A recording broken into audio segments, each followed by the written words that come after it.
hamstrings. So IT band. There's a lot of different ways to stretch the IT band. None of them are all that awesome. The IT band's a hard one to get like a great stretch on. If anything, it's easier to have someone sometimes stretch their own, especially if you know some yoga poses, right? But we can still stretch it, right? So here's how I do it. I'm going to reach over, so I'm grabbing her opposite leg, right? Opposite leg, right? And then I'm going to reach this up. Now, her IT band is running through here. Remember how I said with every stretch you have to stabilize something, right? If I don't stabilize anywhere and I just try to stretch that, she's just going to roll over, right? There's no stretch, right? So I have to stabilize at the ASIS, right? I'm going to use my palm. Honestly, it's still sometimes a little uncomfortable, like you're digging in on the ASIS. So I have your people like tell you if it's painful, like if you're leaning on it or something like that, right? So what I'm going to do is I'm going to stabilize at the ASIS. I'm going to open up and I'm going to go for a stretch here. You feeling anything there? A little bit, okay. Some people will get a good bit here, some people won't. If they don't get very much of a stretch, I would roll over a little bit more, right, and bring the leg up some more, right? Now you're feeling more. Okay. Do you need to roll it up over the T? Sorry, lost for words today.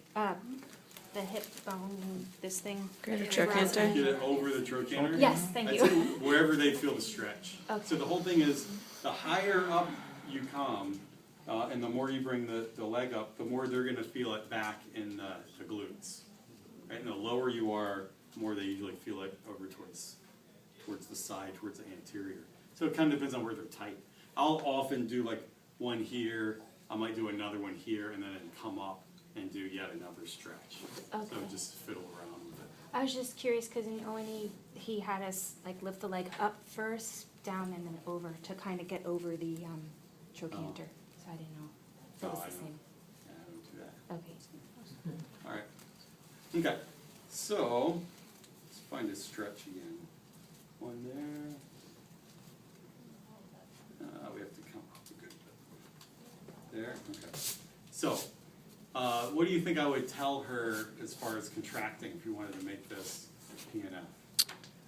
Contract it up to the ceiling. Yeah. So up to the ceiling, but sometimes this one gets tricky. If I was here and I was stretching, I can't say up towards the ceiling, right? So most of the time we'll tell people like push into my hand, but then that gets tricky too because I'm grabbing around her whole leg. When you say push into my hand, what patients will do nearly every time is they're going to push whichever way is the strongest. They'll probably push with their hamstrings, right? So there's a trick to make someone push the direction you want them to, right? So no matter where you're at, right, you get a little tension on the muscle, and I'm going to open up my hand, right? So now when I say push into my hand, there's only one direction she can push. If she tried to use her hamstrings, her leg's going to slide off my hand, right? So push into my hand, and that way you don't have to get into which way's the ceiling, because we're not exactly facing the ceiling, but close to it. And relax, let it go.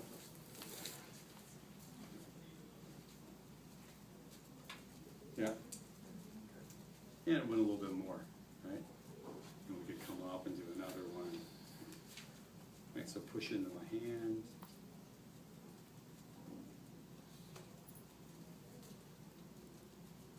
And relax, let go. Yeah. Okay. Yeah, and I went a bit more. Okay. So I would start down here. If you can get a stretch here, go for it. If you can't, just start walking them up until you get a stretch. Right, rolling the hip over and bringing them up. Then from here, we can go right to the glute max. Right. So I'm going to keep her kind of